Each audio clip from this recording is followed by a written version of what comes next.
Bir kitabda oxuyurdum o gün, yaxşı söz idi. Deyir, mərd adam, gözəl sözdür bu. Deyirdi ki, mərd adam 100 dənə yıxılanın əlindən tutub qaldırar, amma bir dəfə öz yıxılanda heç kəsdən gözləməz gəlib əlindən tutsunlar. Mərd adam. Bu qədər incililər var cəmiyyətdə. O ondan küsür, bu bundan küsür. Bilirsiniz nədəndir bu?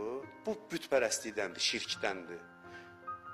İncimək olmaz, bilirsiniz, inciməyin içində şirk var. Sən Allahdan qeyri kimdənsə intizarın olmamalıdır ümumiyyətlə. Eləsə lap yaxşı. İnciməyin hamısını araşdırırsan, adam inciməz var ümumiyyətlə. Uman yerdən küsərlər, umma heç kəsdən ki, küsməyəsən.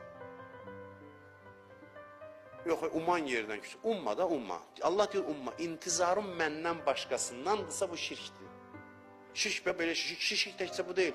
Bütü qoyub qabağa ibadət eləyəsən. Kimsə kimdənsə inciyirsə, inciliyini araşdır, görəcəksən ki,